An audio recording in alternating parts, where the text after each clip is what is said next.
चलो दोस्त, आज के वीडियो में सबसे पहले सबसे इंपॉर्टेंट जानकारी देते हैं। बिहार जमीन सर्वे फाइनली आज से शुरू हो चुका है। हर जगह जगह कैंप लग गया है। क्या जरूरी फॉर्म है, डॉक्यूमेंट है, वो जान लीजिए। आपके मोबाइल स्क्रीन पे जो फॉर्म दिख रहा है यही फॉर्म भरना है। आपको डिस्क्रिप्शन में लिंक दे रहे हैं, आप मोबाइल में डाउनलोड भी कर लीजिएगा।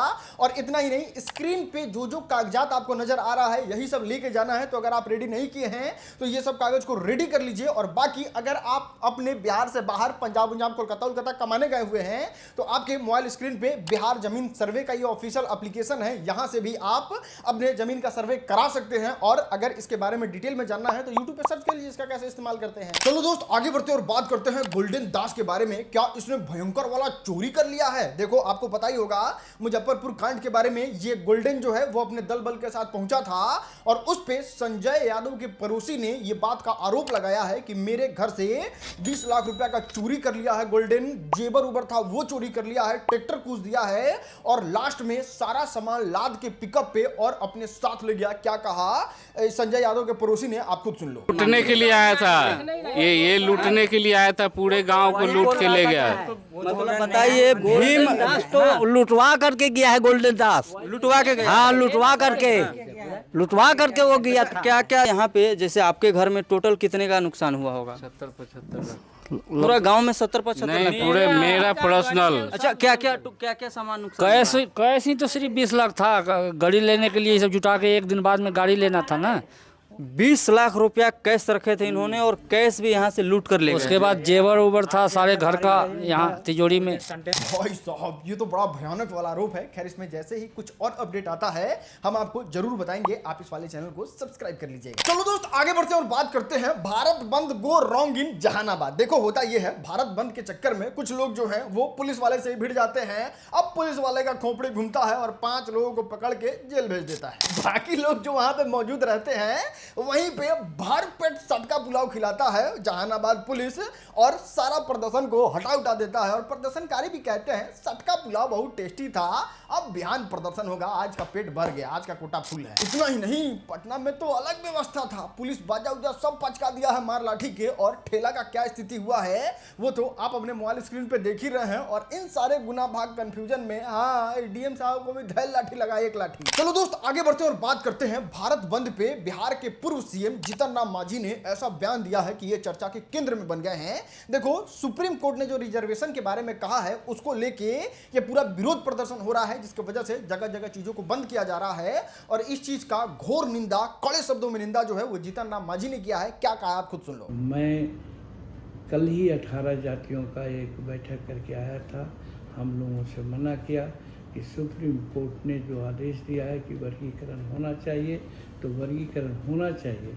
माननीय प्रधानमंत्री जी के साथ भी ये बात को हमने कैबिनेट में शेयर किया था। बहुत सारे, लिटरली बहुत सारे लोग इस चीज को लेके कंफ्यूज हैं कि आखिर ये भारत बंद हो क्यों रहा है। हम ही आज सुबह सुबह बाहर गए थे तो कुछ लोग कह रहे हैं कि वो कोलकाता वाला मैटर नहीं था, उसको लेके बंद है। तो कुछ लोग कह रहे हैं कि ना नीला झंडा है, मुजफ्फरपुर में जो कांड हुआ था ना दलित लड़की के साथ, उसके लिए लड़की का शोषण बंद करो। किसी को पता ही नहीं कि सुप्रीम कोर्ट का स्टेटमेंट क्या था, ये लोग धरना प्रदर्शन क्यों कर रहे हैं। सीधा न्यूज में आया कि बिहार बंद करना है, दलित लोगों को पहुंच गए। लेकिन एक्चुअल में क्या हुआ था और कौन लोग इसका विरोध प्रदर्शन कर रहे हैं वो आप खुद सुन लो। अब घर दोगुना हो गया, पक्का बन गया, मेरे भाई नौकर हो गए, मैं हो गया, बेटा भतीजा एमएलए हो गया। लेकिन मेरे बगल में एक 35 साल से एक व्यक्ति पहाड़ में पत्थर निकाल के अपना जीवन यापन कर रहा है, उसका सारा हक किरोड़ी लाल ने छीन लिया, मेरे पड़ोसी को नहीं मिल रहा। यह सुप्रीम कोर्ट ने कहा कि उस गरीब को मिलो जो पिछड़ गए। ये सुप्रीम कोर्ट की भाषा है। चलो दोस्त, आगे बढ़ते और आपको दिखाते हैं हम संतोष पागल ना हैं, हम बिहारी हैं। और ये बात हम नहीं कह रहे हैं, ये बात एक छोटा सा बच्चा जो है वो सांप को कह दिया। देखो, होता क्या है, किसी भी बच्चे के पास जो है अगर सांप चला जाए भयानक वाला तो क्या करेगा, वो बच्चा डर जाएगा, वहां से भागेगा, मम्मी को बुलाएगा। लेकिन गुरु, ये बिहार है, यहाँ सब संभव है। देखो, होता यह है कि बचवा सांप को पकड़ता है और जी हाँ, सांपे को काट लेता है और सांप मर जाता है। परिवार करीब पीटते पीटता था कि हे भगवान हमारा लड़का ना मर जाए। उठा के हॉस्पिटल लेके जाता है। हॉस्पिटल में डॉक्टर साहब कहते हैं ना बच्चा एकदम नहा धोआ के फिट है, कोई दिक्कत नहीं है, घरे ले जाइए। सांप राम गए तेलंडे में। चलो दोस्त आगे बढ़ते हैं और बात करते हैं भोजपुरी फिल्म इंडस्ट्री के बारे में। क्या अर्जुन लाल यादव और रानी यादव को जेल होने वाला है? देखिए आज से कुछ दिन पहले आप गाना तो सुने ही होंगे, आग लाग जाता पता नहीं कहां, और उस चीज को लेके बहुत ज्यादा कंट्रोवर्सी हुआ था, जिसमें सारे लोग कह रहे थे भोजपुरी के सिंगर बहुत बेकार हैं, ये है वो है, दिस है दैट है। और इस चीज को लेके अब लोग सोशल मीडिया पे बहुत तगड़ी तरीके से आवाज उठा रहे हैं कि इन लोगों को किसी भी हालत में जेल भेजना जरूरी है, क्योंकि यही लोग जो हैं वो माहौल को गंदा कर देते हैं, समाज में कचरा फैला देते हैं। और इन्हीं लोगों से इंस्पायर होके इस तरीके का घटना, चाहे वो कोलकाता का हो, मुजफ्फरपुर का हो, इन लोगों का भी जो गायक हैं, गंदे गायक हैं, उनका योगदान होता है। तो इन लोगों को जब तक जेल नहीं भेजा जाएगा तब तक इन लोगों का मंसूबा ऐसा ही रहेगा और ये घटना पे रोक लगाना मुश्किल है। इसलिए लोग जो हैं वो लगातार सोशल मीडिया पे आवाज उठा रहे हैं इन लोगों को जेल भेजने के लिए, जिनका नाम है रानी यादव, अर्जुन लाल यादव। क्या आप चाहते हैं इन लोगों को जेल भेजा जाए? तो आप नीचे कमेंट में यस जरूर लिखिएगा, फिर तो ये लोग जाएंगे ही जेल अगर आप चाह दिए। चलो दोस्त आगे बढ़ते हैं और अब बात करते हैं मुजफ्फरपुर कांड के बारे में। जैसे ही मुजफ्फरपुर में कांड हुआ था उस दलित लड़की के साथ, लगातार इस तरीके का न्यूज जो है वो सोशल मीडिया पर तगड़े तरीके से वायरल हो गया था, लेकिन पुलिस ने इस बात को पुष्टि करते हुए कहा है कि ना ना ना ना ना ना ऐसा कुछ नहीं हुआ था। और इस पे लोगों का प्रतिक्रिया क्या है, लोग कितने खुश हैं मुजफ्फरपुर पुलिस से, वो भी सुन लो आप। मुजफ्फरपुर पुलिस का मैं दाद देना चाहता हूं। पहली बार 72 घंटे के अंदर 13 तारीख को केस दर्ज हुआ और 16-17 तारीख को उसमें आरोपी और तमाम जो साक्ष्य सबूत थे उन सबको देखते हुए आरोपी भी पकड़े गए और तमाम हो गया त्वरित कार्रवाई। हाँ। लेकिन देखो इसमें ही कुछ लोगों का अलग ओपिनियन है, जैसे रूपम बहुत अच्छी वकील है पटना की, देखो उनका क्या कहना है। लेकिन उस केस को जो हम केस कह रहे थे, कांड कह रहे थे मुजफ्फरपुर का, उस कांड को पुलिस जो है वो गलत साबित कर रही है, बोल रही है। पहले वही पुलिस बोलती है हुआ है, स्तन काट दिया गया है, जो भी है। अब ये बोला जा रहा है कि हुआ ही नहीं है, क्योंकि हम लोग वहीं पर थे तो हम लोगों ने देखा क्या हुआ है नहीं हुआ है। चलो दोस्त आगे बढ़ते हैं और बात करते हैं पुनीत सुपरस्टार और लालू प्रसाद यादव के बारे में। एक अजीब सा वीडियो जो है वो पुनीत सुपरस्टार ने लालू यादव के ऊपर बनाया और इसको लेके लालू यादव का समर्थन खुश है, दुखी है, क्या है वो तो आप वीडियो देख के ही कमेंट में बता दीजिएगा हमको। लालू अंकल आप कहाँ चले गए? मुझे आपकी बहुत याद आती है।